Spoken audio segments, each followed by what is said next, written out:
Hi, I'm Zibby Owens, the creator and host of the award-winning podcast that you're listening to right now. Thank you so much, called Moms Don't Have Time to Read Books.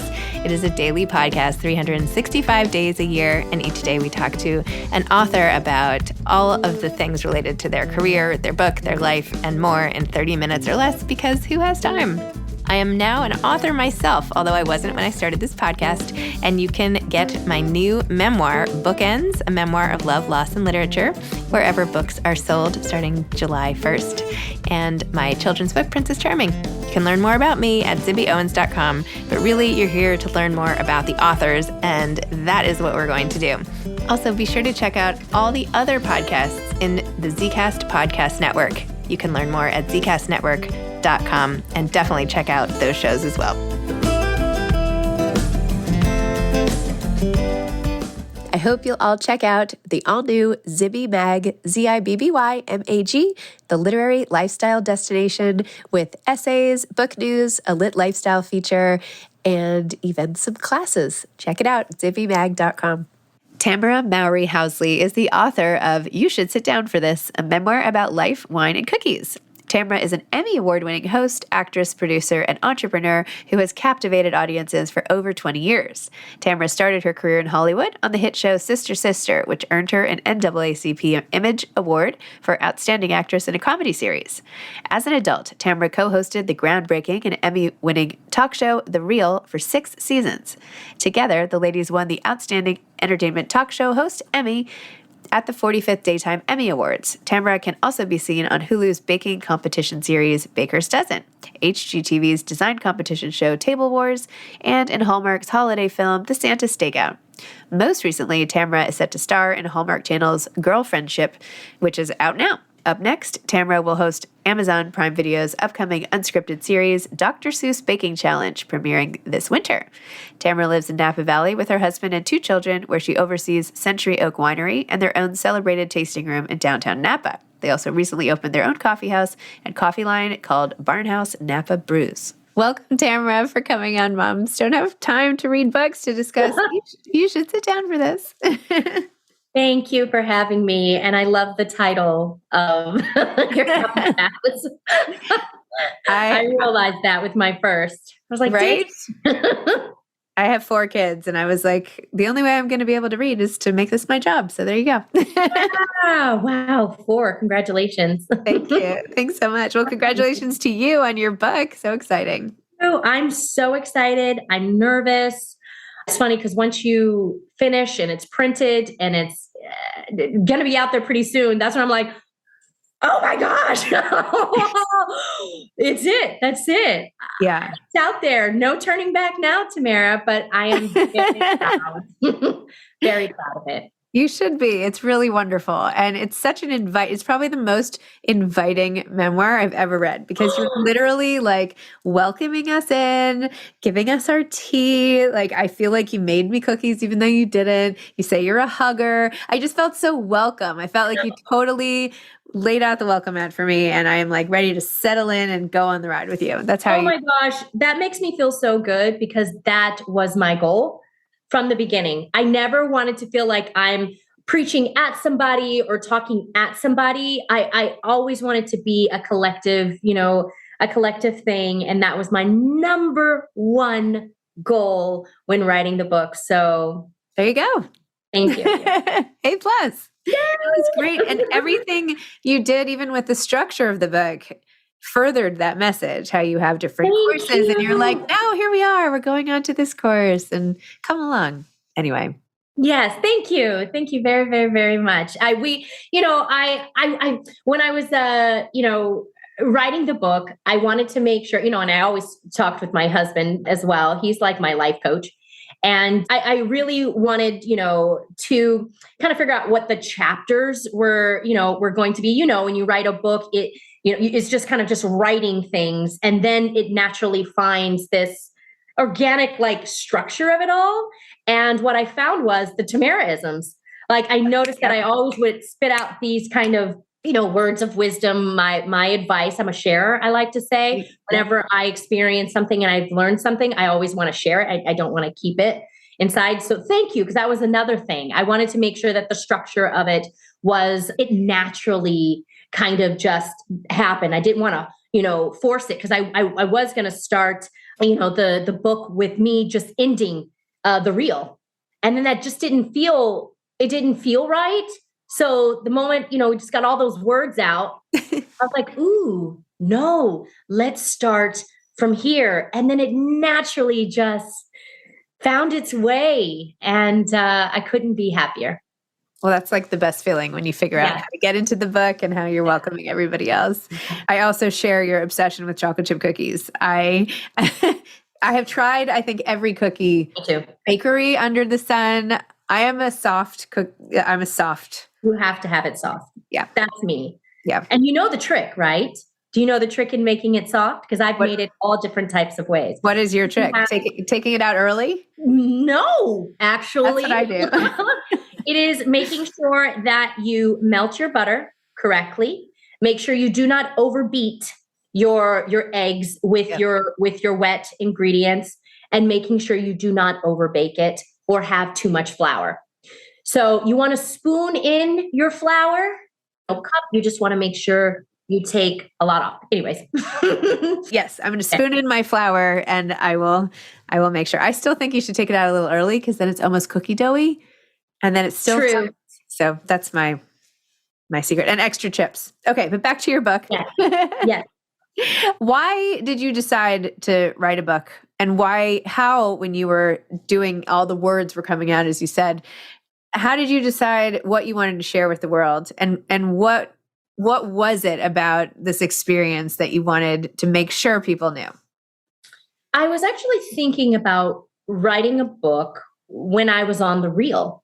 I, for the first time, realized, and it had been, I would have to say, like maybe 3-4 years in, I realized that I had a voice and that people were interested in what I had to say. Because my career, I started as an actress, and I always used other people's words, a script. And, in the beginning, and I talk about this in the book, being on the reel at first, it was very daunting. Like I wanted to throw up, I would say, every single time I heard our theme song, This Is Our Time, and I went out, because I just wasn't used to speaking, from my heart on all issues, every possible issue that you can think of. And I didn't think that people really wanted to hear it. So once I recognized that, I was like, wow, wait a minute. I do have something to say, and there is an audience for it. And I learned by being on the reel how being vulnerable is actually very powerful. It's one of the most scariest things to do, kind of like letting go. But the moment you let go of something, it actually becomes easier. So I wanted my book, and that's when I also realized what I wanted to talk about. I had lived my life for over 40 years. I wanted to talk about something. I didn't just want to be, the entertainer who just wrote a book to just, check it off their list. I wanted to make sure that I had something truly to say. And in my nature, if you know me, I always love to inspire. I always love to, encourage. And I never just like something to just be about myself. Although this is a memoir, I thought of you guys in doing it, and what I can share in my life that I have learned that is going to help inspire and encourage others to either do the same or know that they aren't alone. So there's always a purpose in something that I do. And it's never back to self. It's always back to you. So I wanted to make sure that I actually had something to say and that I had, been through some things to share. Well, starting with when you were younger, the scene, I mean, it was your life, but when you were in the pageant and you were trying to compete with all these beauty, you call them number 13, but really Number 13. we can all imagine what we think of as a perfect pageant girl and how you felt you didn't look like that and you couldn't compete on those same metrics. And so instead you went out there and crushed it when you were doing the singing, and you were like, you know what, this is my skill and I'm going to own this. And you say how you let go sort of after a minute or so, similar to what you're talking about the reel, and how then you let your true voice out. And that's when you got your first like super positive reinforcement as a result. Yeah, it was very therapeutic writing the book as well, because, our memories are, in there, but sometimes we, subconsciously repress them, or we think that we have handled that situation and we moved on, we've learned. And it isn't until you revisit it where you're like, oh my gosh, I maybe still have a little bit of this that I need to work on, like some of the insecurities, or I've always known myself to be a strong person. But then when you really look back, I was like, dang, Tamera, you went through a lot. And here you are still smiling. And also that little girl inspired me once again. Where I am today, I left the reel to, pursue my acting again. And it isn't as easy as people, think it is. I hadn't acted in a very long time. You get stereotyped. Oh, you're just a, talk show host. I'm like, no, I was an actress. I was an actress before. It's still in there. So I was going through, some things, going on auditions and, just revisiting that little girl who did not take no for an answer, who did not, who did not let those insecurities override, who she, is. She spoke to me once again. So it was kind of surreal, and then also I realized, well, dang, I'm getting older. That was a long time ago. But I'm still here, thank God. And you have a new show starting like imminently tomorrow, very soon. I know. I have Girlfriends. It's a show on Hallmark Channel, and then I just finished doing another Hallmark film. And it's just been wonderful. Hallmark has been so kind and so wonderful, to me. And I'm very grateful. I feel like one thing that really sets you apart is how prepared you are for things. Oh, you notice everything, huh? Yes. I have to be prepared. It's in my DNA. I'm an ex-Army brat. My father, was a first sergeant. My mother was a drill sergeant. So we've been disciplined. My sister and I are family since birth. So thank you. No, I loved when you had to teach yourself double Dutch with your sister, like right at the last minute. And you could have just gone in and been like, oh yeah, I don't know how to do that. I'm going to pretend. You're like, and that is not so easy. You're like, I just picked up double Dutch. I'm like, are you kidding? It took me so long to even like do like a double loop and jump rope. Like that's how determined, yeah. We were, and we still are. And you can still see those attributes in every Mowry, I would say. And we have to give props to our parents for that.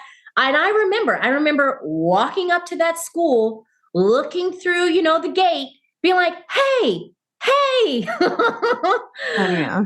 Can you teach me how to do that? And my sister and I, we learned so fast. And I'll never forget auditioning for that. The Chrysler, commercial, just walking in, fully prepared. And yeah, but we learned rather quick, and I still know how to do it. I don't know how to do all the tricks. Like I can't do a backflip. And, some of those girls they're just amazing. They have competitions. Yeah. Now, double Dutch competitions. And yeah, but learning, there's what I loved about it. It's like this rhythm. And so my sister and I were dancers.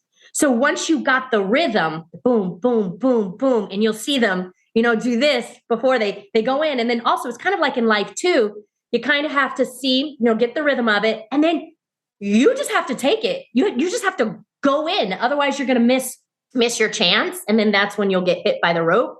You just got to go for it. And as long as I picked up my feet and kept that rhythm, I got it. For people listening, and I can post the video of this too, but for people listening, you should see as Tamera is literally like dancing and swaying and moving her arms. It's awesome. So more rhythm in the Zoom square than I'm used to. So that's good. Well, despite your instinct to always be prepared, which by the way I have too, that I think that's probably why I saw it so much in you. I'm like, that's what I would have done that. Maybe not quite as determined, but I don't know. I like that. And I think it's also a way to sort of manage any anxiety around a situation, is just to like counteract it by knowing that at least I'm as prepared as possible. But then life throws these things in your path that nobody can prepare for. And the loss of your niece, and I am so, so sorry, was just this tragic, horrific interruption and devastation for your family and your loved ones. Can you talk about that, or you don't have to? Oh, no, it's, we're all at the place right now where we can talk about it. Because for one, I mean, we realized what an amazing, presence that Alaina had when she was here, that we still see the aftermath, of that. She may not be here with us on Earth, but she's definitely here. And I can talk to you for hours about the little signs that, she has given me. And I was never a believer of that, to be honest. I never was, but she loved music, and we found that out later in her life. She kind of hid that talent. She taught herself how to, play the ukulele, to sing. She started singing in high school, and she was in her high school play Les Miserables. And her favorite Broadway play was Hamilton.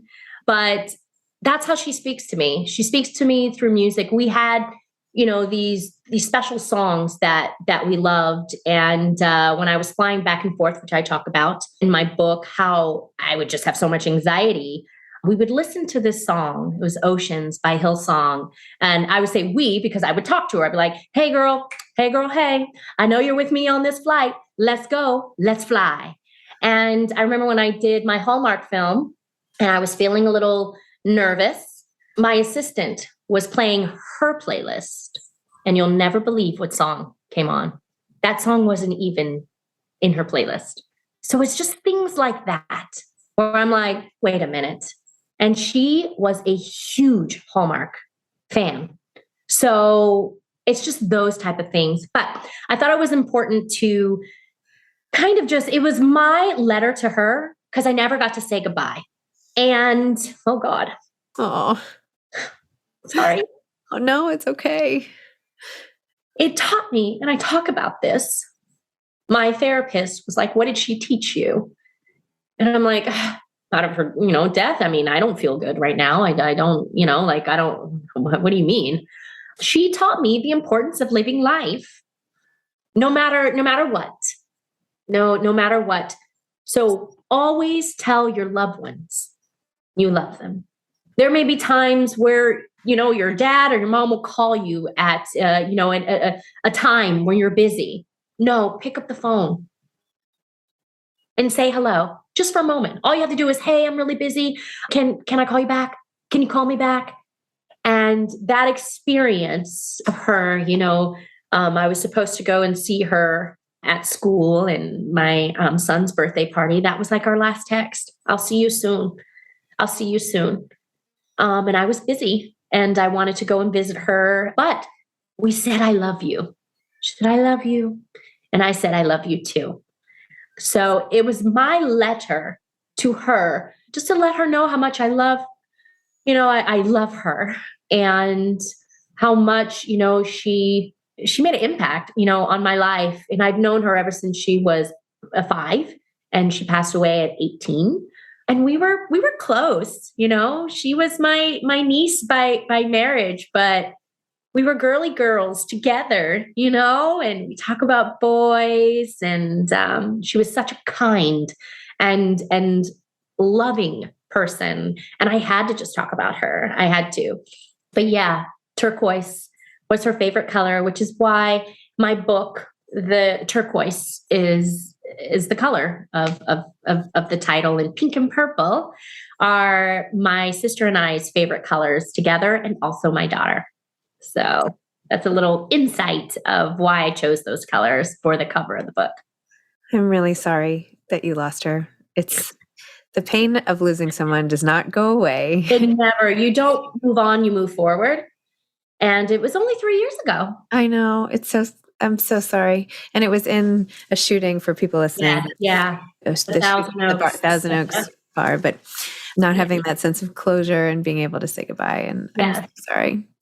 Life is not fair. It makes no sense. But I feel like part of the gift of your book is bringing her back to people who didn't know her, right? There's something about, I just had a memoir come out too, but I've lost a couple of people really close to me. Not that this is in any way comparable, but I feel like all I could do was introduce them to people who would never meet them because they didn't get a chance to live.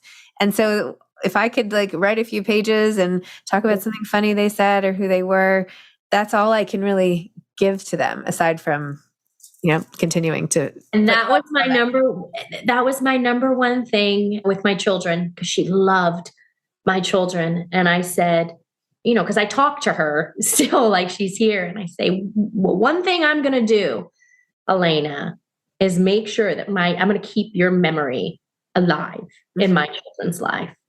And we have this thing where I learned this in my grief counseling, take something. She loved to do hair. She knew how to braid. She was just amazing. So I learned how to French braid, do braids and do my daughter's hair to keep that memory alive. And I talk about that with my daughter. So when we're doing, when I'm doing her hair, Araya's hair, Alaina's right there with us. It's amazing.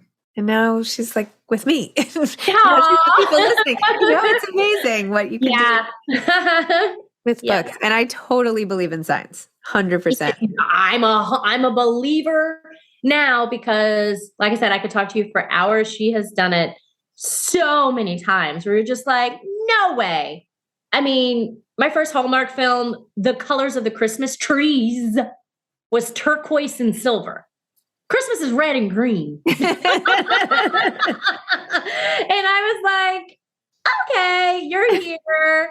And then a hair person, a woman's name was Alaina, So it's just those stories that I'm just like, hello, hi, I love you too, I posted on 9/11, my best friend died on 9/11, and I posted this year and I said something like, okay, Stace, I'll be on the lookout for your sign, which is ladybugs for the rest of the day. Yeah. So I posted it and then I put my phone down and my husband turned on the TV and he pressed the next channel and it was Ladybug Girl, the show.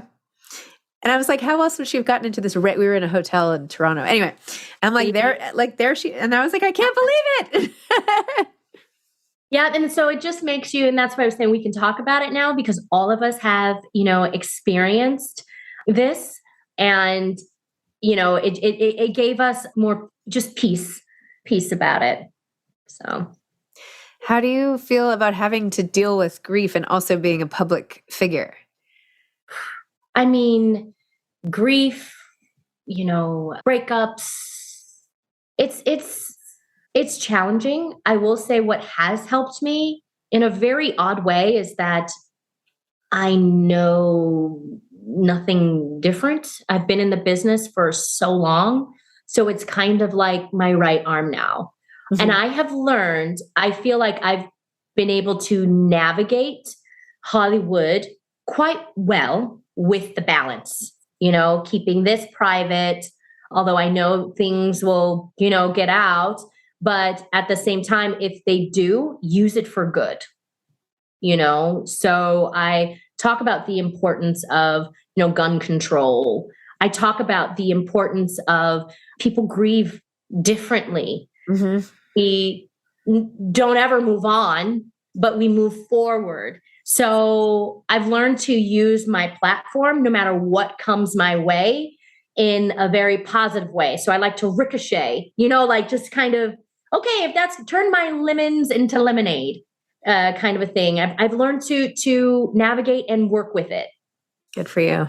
You had a quote that you posted on Instagram that I loved. You said, "Grief never ends, but it changes. It's a passage, not a place to stay. Grief is not a sign of weakness nor a lack of faith. It is the price of love." It is. It's a sign of love. How you grieve, it just shows you loved that person. And, we had lots of people grieve Alaina, the, city of Napa, because like I said, she was such a beautiful, positive, force in our community. But there are some people, they were grieving, but you didn't see tears. And it's not for me to judge that. Then there are people who, and I was one of them, it took a very long time to stop crying. Like every single time someone would mention her name, like, and in front of my children, they're like, you need to be strong. You need to be strong. And I'm like, I just lost someone I truly loved. So let's talk about this. But yeah. And it's so true. It isn't a lack of faith. If anything, it actually, I was angry. I was angry. I was upset, but I would have those conversations with God. I was able to, because I'm a woman of faith, I was able to be honest. Mm-hmm. If you want to scream at God, yell at God, yell, scream in your pillow, hit your pillow, stomp your feet, get it all out. That's okay. It is okay. And it's one of the, for me, it is one of the hardest human emotions, but it's because you've loved so hard, and that love never goes away. Like you said, you see, I teared up. It never goes away. Well, thank you for not only for sharing your story and your experiences, but this piece, particularly the grief and all the people, and especially this time of the world who are going through it. This is, I know, only a small sliver of your inspiring, wonderful, charming story. But anyway, I appreciate it. So congratulations. Enjoy the launch. All those words ended up in the right place, and enjoy it. You're amazing. You made my day. Oh, thank you so much. Thank you. Thank you. All right. Bye-bye. Bye. Thanks for listening to this episode of Moms Don't Have Time to Read Books. Don't forget to follow me on Instagram at Zibby Owens and at Moms Don't Have Time to Read Books. Also sign up for my newsletter at zibbyowens.com and sign up for my virtual book club and meet lots of authors on Zoom every other week. Thanks so much to Steve and Ryan at Texture Sound for the sound editing. And thank you to Morning Moon Productions for providing this fantastic intro and outro music.